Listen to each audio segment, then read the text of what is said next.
So when you're working on somebody else's property, there's a thin line between brave and dumb, and I'm right on that line. Hey, it's Brock here with Rock Hill Farm, and today I'm taking the new mini excavator out on the first job. I've been using it a ton here on my own property, but this will be the first time I take it to someone else's house and try to get work done. Now, I haven't even seen what the project is, but the description was that there's like a bunch of rock beds around a house and they want to remove all that landscaping and just have a grass run out, which is actually the same thing we did here on our property. So I just pulled up and I still don't know exactly what I'm doing here today, but apparently I'm also trenching in a power line, I think, for a new shop building they're put up. Looks like I'm going to be trenching power from this pole over to right here. Now that's a little short run, which actually makes it a little bit trickier because my machine barely fits in here to get turned, but we should be able to do it. I think I'll get pretty close to the meter and then angle the boom out and dig as far as I can, and then drive out back across here and then dig the other direction. And after that, hopefully that won't take very long. We should have plenty of time left. There's a stump down here I'm going to dig out and then do the landscaping around the house.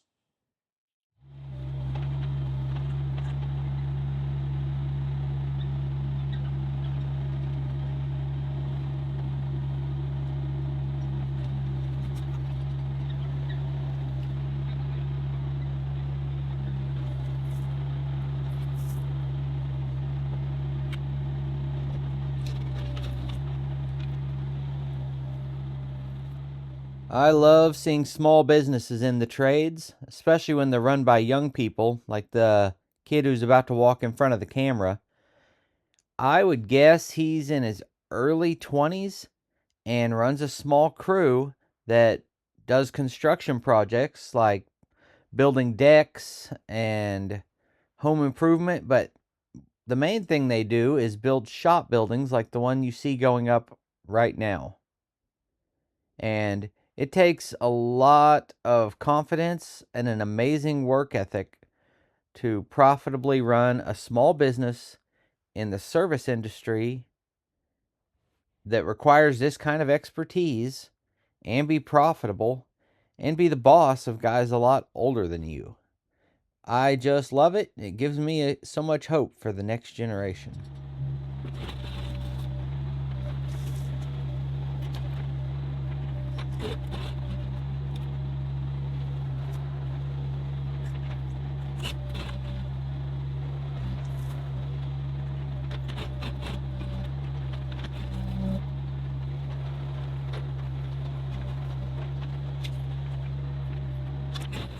I think the frost line around here is only 18 inches, so he asked me to go 24, and that's exactly where we're at. This is just routine, everyday stuff for a pro, but I'm no pro. So logistically, I struggle a little bit with, the best way to get as close as I can and get the trench as far as I can that way, and then trying to get the machine across the trench. This is a tight spot to maneuver in. The machine's almost as big as the gap we have left. And I'm close. This has to be a straight line to put conduit in it. I'm pretty close. I need to veer just slightly back that way.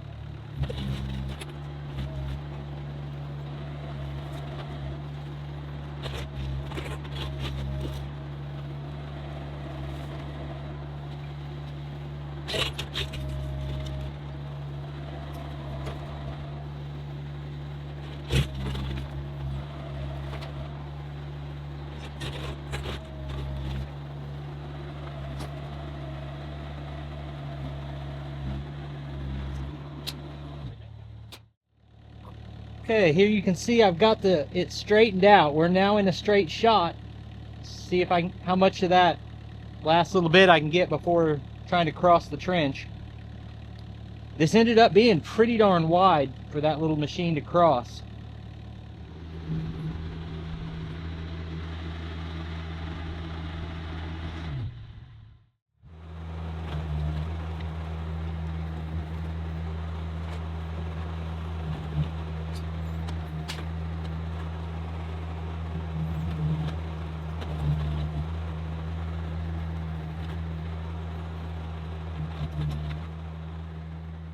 Apparently, a lot of these little Chinese machines, or even just the smaller machines in general, don't have a side swing boom. And I realized on this project how critical it was to have that side swing boom. I'm moving the cab as far as I can move it, which is just a few degrees.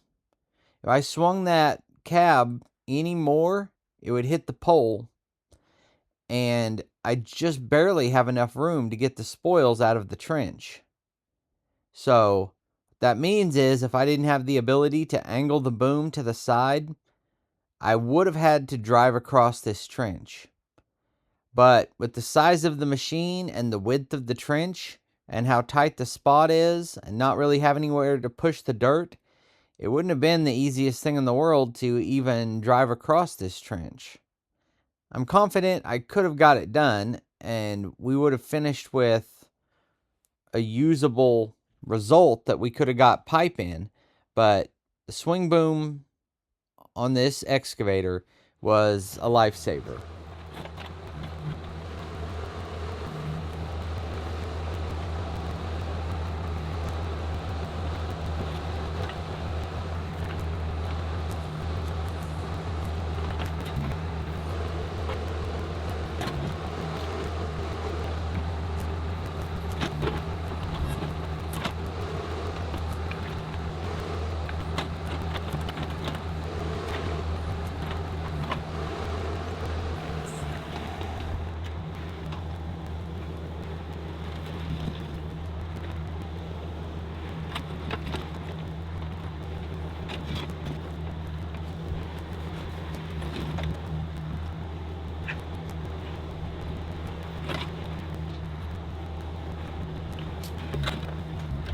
Trench is done.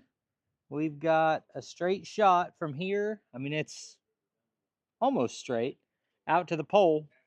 And I was able to get about 8 inches from the pole, trenching this way, running down. And then I backed out and turned the other way, tried to reduce the amount of digging they had to do right there. And I knocked out 1 bucket width right here. Because my understanding is basically they need the bottom of this conduit to go up against this post and then run straight up. Okay, in a video maybe 6 months ago, this tree had fallen over, and it was a problem because it was kind of suspended up in the air, and it was a big tree. I mean, big like this.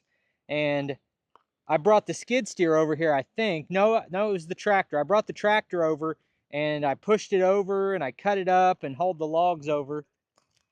But now he'd like this stump gone. And this stump would have been a nightmare to dig out just based on the size of the tree. I mean, it would have been like an all-day stump if I could even do it with my machine. But the fact that it fell means this was completely disconnected. So the tap root is probably broke. It's just going to be a matter of digging around it and trying to move it. But every stump, every time, is harder than it looks. This one seems like, because it's been broke loose before, that it would be easy, but I don't think it will be. And then we've got this one here. I don't know how big of a tree it was. Still probably pretty good size, but he's been trying to burn these stumps forever. People always tell me how easy it is to burn stumps. Just drill some holes in it and pour some diesel on it. But that's not my experience. My experience is you burn and you burn and you burn and you burn. And you might get it down to ground level, but it's not gone. That charred stump, you can throw some dirt over it and hide it, but that charred stump's just going to be there. Let's see if we can dig this one out.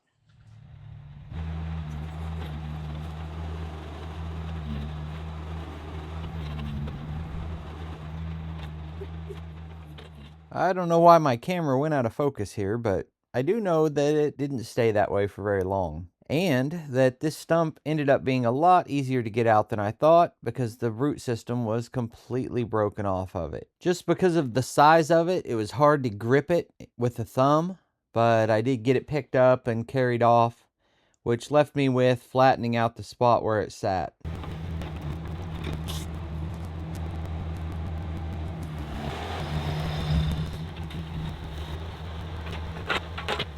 I was mainly coming here with the intention of clearing out those rock beds that surround the house, but after we looked at it and talked about it, this machine is almost too big to get in and do what they wanted to do.